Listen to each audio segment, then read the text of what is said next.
മാതാപിതാക്കളുടെ ഭാഗത്തു നിന്നൊക്കെ ഉണ്ടായിട്ടുള്ളത്. കാരണം 8ാം ക്ലാസ്സിൽ പഠിക്കുന്ന പിഞ്ചു കുട്ടികളെയാണ് നഷ്ടപ്പെട്ടിരിക്കുന്നത്. ഒരുമിച്ച് കളിച്ചു വളർന്ന 4 പെൺകുട്ടികൾ ഒരുമിച്ച് കളിച്ചു വളർന്നവരായിരുന്നു. ഈ നിദ ഫാത്തിമയുടെ പിതാവ് 2 മാസം മുൻപാണ് വിദേശത്ത് നിന്നും നാട്ടിലെത്തിയത്. അതിനുശേഷം അടുത്ത മാസം 10ാം തീയതി തിരിച്ചു മടങ്ങാനിരിക്കുകയാണ്. ഏറെ ദുഃഖകരമായ ഈ അപകടം നടന്നിരിക്കുന്നത്. മകളെ നഷ്ടപ്പെട്ടിരിക്കുകയാണ്. കുടുംബത്തെ സംബന്ധിച്ചിടത്തോളം വലിയ തീരാവേദനയാണ് ഇപ്പോൾ ഉണ്ടായിരിക്കുന്നത്. ഒരു സഹോദരൻ കൂടിയാണ് നിദ ഫാത്തിമയ്ക്കുള്ളത്. അവരുടെ വീട്ടിൽ ആണിപ്പോൾ MLA സന്ദർശനം, കോങ്ങാട് MLA ശാന്തകുമാരി ഇപ്പോൾ സന്ദർശനം നടത്തിക്കൊണ്ടിരിക്കുന്നത്. അവരുടെ ദുഃഖത്തിലൊക്കെ പങ്കുചേർന്നുകൊണ്ട് ഇപ്പോൾ പിതാവിനടുത്താണ് ശാന്തകുമാരി. ഈ MLAയും പിതാവ്, അതുപോലെ തന്നെ നിദ ഫാത്തിമയുടെ മറ്റു ബന്ധുക്കളൊക്കെ അടുത്താണ് ഇപ്പോൾ MLAയും ഉള്ളത്. അവരൊക്കെ ആശ്വസിപ്പിച്ചാണ് MLA ഇവിടെ നിന്ന് മടങ്ങുകയുള്ളൂ. അതേപോലെ തന്നെ സംസ്കാര ചടങ്ങുകളുടെ കാര്യങ്ങളൊക്കെ MLA ബന്ധുക്കളുമായി കൂടിയാലോചന നടത്തിയിട്ടുണ്ട്. ഈ വീടുകളിൽ നിന്നും മൃതദേഹം നേരെ കരിമ്പനക്കൽ ഹാളിലേക്കാണ് കൊണ്ടുപോകുക. അവിടെ പൊതുദർശനത്തിന് വെക്കും. അവിടെയാണ് ഈ സ്കൂളിലെ സഹപാഠികളും അതേപോലെ തന്നെ മറ്റ് നാട്ടുകാരും അടക്കമുള്ള ആളുകളൊക്കെ വിദ്യാർത്ഥികൾക്ക് ആദരാഞ്ജലികൾ അർപ്പിക്കാൻ എത്തുക. അവിടെ മന്ത്രിമാരടക്കം എത്തുമെന്നാണ് ഇപ്പോൾ അറിയിച്ചിട്ടുള്ളത്. അതേപോലെ തന്നെ MLAമാർ, മറ്റ് ജനപ്രതിനിധികളടക്കം ഈ പൊതുദർശന ഹാളിലെത്തും. ഇപ്പോൾ MLA വീട്ടിൽ നിന്നും മടങ്ങുകയാണ്. വീട്ടിൽ നിന്നും ഇപ്പോൾ MLA പുറത്തേക്ക് ഇറങ്ങുകയാണ്.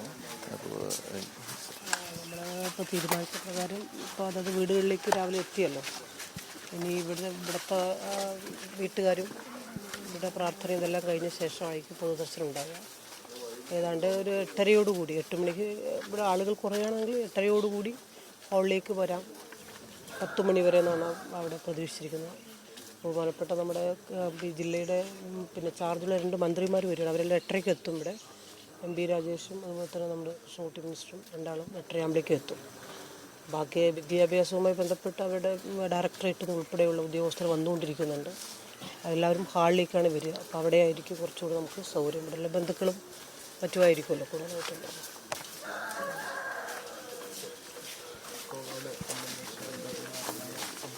ഇപ്പോൾ കോങ്ങാട് MLA K ശാന്തകുമാരിയാണ് ഇപ്പോൾ സംസാരിച്ചത്.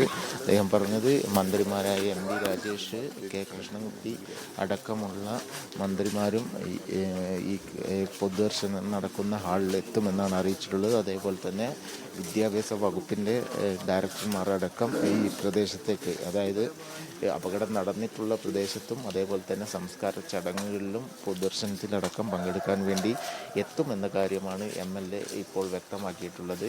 8:30 തന്നെ വീടുകളിൽ നിന്നും മൃതദേഹം ഹാളിലേക്ക് കൊണ്ടുപോകും. അവിടെ പൊതുദർശനത്തിന് ശേഷം സംസ്കാരം നടത്തുന്ന തുപ്പനാട് ജുമാ മസ്ജിദിൽ 4 പേരെയും ഒരുമിച്ചാണ് തുപ്പനാട് ജുമാ മസ്ജിദിൽ സംസ്കാരം നടത്തുക. ഒരുമിച്ച് കളിച്ച് വളർന്നവർ ഒരുമിച്ച് തന്നെ സംസ്കരിക്കാനുള്ള ഒരു തീരുമാനത്തിലാണ് എത്തിയിട്ടുള്ളത്. ഈ വിദ്യാർത്ഥികളുടെ മൃതദേഹം എത്തിച്ചത് അറിഞ്ഞ് നിരവധി പേരാണ് ഇപ്പോൾ വീടുകളിലേക്ക് വന്നുകൊണ്ടിരിക്കുന്നത്. ഈ ദൃശ്യങ്ങളിൽ കാണുന്നത് പോലെ തന്നെ കണ്ണീരണിഞ്ഞ് ആണ് എല്ലാവരും വീടുകളിലെത്തുന്നത്. ഇതിൽ ഈ സ്കൂളിലെ വിദ്യാർത്ഥികളടക്കം ഉള്ള ആളുകളുണ്ട്. അവരൊക്കെ വലിയ ദുഃഖത്തിൽ തന്നെയാണ് വീടുകളിൽ ഇപ്പോൾ എത്തിക്കൊണ്ടിരിക്കുന്നത്. പുലർച്ചെ തന്നെ, കാരണം ഒരുമിച്ച് കളിച്ചു വളർന്ന 4 പേരെയാണ് ഒരു നാടിന് നഷ്ടപ്പെട്ടത്. 4 വിദ്യാർത്ഥിനികളെയാണ് നഷ്ടപ്പെട്ടത്. അവരെ ഒരു നോക്ക് കാണുവാനും ആദരാഞ്ജലികൾ അർപ്പിക്കാൻ വേണ്ടിയുമാണ് ഇപ്പോൾ നാട്ടുകാരായ പ്രിയപ്പെട്ടവരെ കാണാൻ വേണ്ടി, അവസാനമായി കാണാൻ വേണ്ടിയാണ് ഇപ്പോൾ എല്ലാവരും വീടുകളിൽ എത്തിക്കൊണ്ടിരിക്കുന്നത്. നിദ ഫാത്തിമയുടെ വീട്ടിൽ നിന്ന് കുടുംബാംഗങ്ങളെയൊക്കെ ആശ്വസിപ്പിച്ച ശേഷം കാര്യങ്ങളൊക്കെ ചോദിച്ചറിഞ്ഞു. ഈ സംസ്കാര ചടങ്ങിൻ്റെ അടക്കം കാര്യങ്ങൾ പറഞ്ഞതിന് ശേഷം ഇപ്പോൾ MLA മടങ്ങിയിട്ടുണ്ട്. 4 വിദ്യാർത്ഥികളുടെയും വീട്ടിലേക്കാണ് MLA പോയിക്കൊണ്ടിരിക്കുന്നത്. രാവിലെ ഇന്നലെ ഇന്ന് പുലർച്ചെ പോസ്റ്റ്മോർട്ടം പൂർത്തീകരിച്ച് ഇന്നലെ രാത്രി MLA മടങ്ങിയിരുന്നു. അതിനുശേഷം ഇന്ന് പുലർച്ചെ തന്നെ ജില്ലാ ആശുപത്രിയിലെത്തി മൃതദേഹങ്ങൾ ബന്ധുക്കൾക്കൊപ്പം ഏറ്റുവാങ്ങി അതിനുശേഷം മൃതദേഹങ്ങളെ അനുഗമിച്ചുകൊണ്ടാണ് കോങ്ങാട് MLA അടക്കം ഈ വിദ്യാർത്ഥികളുടെ വീട്ടിൽ ഇപ്പോൾ എത്തിയിട്ടുള്ളത്. അതിനുശേഷം ഇവിടെ നിന്നും സംസ്കാര ചടങ്ങിൻ്റെയും അതുപോലെ തന്നെ പൊതുദർശനത്തിൻ്റെയും ഒക്കെ കാര്യങ്ങൾ പറഞ്ഞതിന് ശേഷം ഇപ്പോൾ MLA മറ്റൊരു കുട്ടിയുടെ വീട്ടിലേക്ക് മടങ്ങിയിരിക്കുകയാണ്. വലിയ ദുഃഖകരമായ ഒരു ഹൃദയം പൊട്ടുന്ന കാഴ്ചയാണ് ഓരോ വിദ്യാർത്ഥികളുടെയും വീടുകളിൽ നിന്ന് നമുക്ക് കാണാൻ വേണ്ടി സാധിക്കുന്നത്. നന്ദി.